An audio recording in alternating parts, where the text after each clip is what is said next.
एक युवक ने शादी के कुछ साल बाद पिता से कहा कि वह विदेश जाकर व्यापार करना चाहता है। पिता ने उसकी मंजूरी भी दे दी।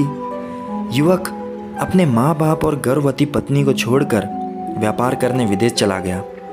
उसने विदेश में कड़ी मेहनत की, धन कमाया और वह बहुत अमीर सेठ बन गया। लगभग 15 वर्ष धन कमाने में बीत गए तो उसे वापस घर लौटने की इच्छा हुई। पत्नी को पत्र लिखकर उसने आने की सूचना दी और जहाज में बैठ गया। वह सेठ कुछ दिनों बाद अपने नगर पहुंचा। नगर के एक चौराहा पर ही उसने देखा कि एक व्यक्ति एक बोर्ड के साथ खड़ा था। उस बोर्ड पर उसने लिख रखा था, बेशकीमती ज्ञान के सूत्र। सेठ ने उस व्यक्ति के पास जाकर पता किया तो उसने बताया कि बेशकीमती ज्ञान के सूत्र बेच रहा हूँ। तो सेठ बोले, ठीक है, एक सूत्र मुझे भी दे दो। वह आदमी बोला, मेरे हर एक ज्ञान सूत्र की कीमत 100 स्वर्ण मुद्राएं हैं। सेठ को यह सौदा महंगा तो लगा, लेकिन उसने एक ज्ञान के सूत्र खरीद लिया।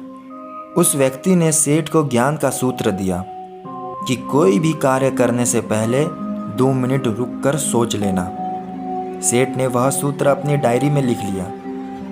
सेठ को अपने घर पहुंचते पहुंचते रात हो गई। सेठ ने सोचा, इतने सालों बाद लौटा हूँ तो क्यों ना सीधे अपने पत्नी के पास पहुंचकर उसको सरप्राइज दूं।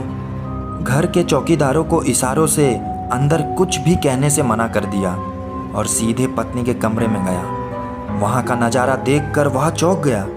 उसने देखा कि उसकी पत्नी के साथ एक युवक सोया हुआ था। यह देखकर सेठ गुस्से से आग बबूला हो गया। वह सोचने लगा कि मैं परदेश में इसकी चिंता करता था और यहाँ ये किसी और पुरुष के साथ सो रही है। आज मैं इन दोनों को जिंदा नहीं छोड़ूंगा। वह गुस्से से अपनी तलवार निकालकर दोनों पर वार करने ही जा रहा था। इतने में उसे 100 स्वर्ण मुद्राओं के बदले जो ज्ञान सूत्र खरीदा था उसकी याद आ गई कि कुछ भी कार्य करने से पहले 2 मिनट सोच लें। वह 2 मिनट सोचने के लिए रुका। उसने तलवार वापस पीछे हटाई, लेकिन वो किसी बर्तन के साथ टकरा गई। बर्तन के गिरने की आवाज़ से उसकी पत्नी की नींद खुल गई। आँख खुलते ही उसने अपने सामने पति को देखा तो वह बहुत खुश हो गई और बोली, आपके बिना जीवन सूना सूना था। इंतजार में इतने वर्ष कैसे निकले यह तो मैं ही जानती हूँ। पत्नी ने इतना बोलकर पास सोए हुए युवक को उठाते हुए बोली, बेटा उठ जा, तेरे पिताजी आए हैं।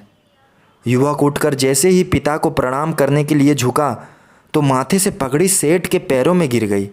उसके लंबे लंबे बाल बिखर गए। सेठ की पत्नी ने कहा, यह आपकी बेटी है, इसके सम्मान को कोई भी आँच न आए, इसलिए मैंने इसे बचपन से ही पुत्र के समान पालन पोषण और संस्कार दिए हैं। यह सुनकर सेठ की आंखों से आंसू की धारा बहने लगी। उसने अपने पत्नी और बेटे को गले लगा लिया और सोचने लगा, यदि आज मैंने उस सूत्र पर अमल नहीं किया होता तो आवेश में आकर कितना अनर्थ हो जाता। मेरे हाथों से ही मेरे निर्दोष परिवार खत्म हो जाती।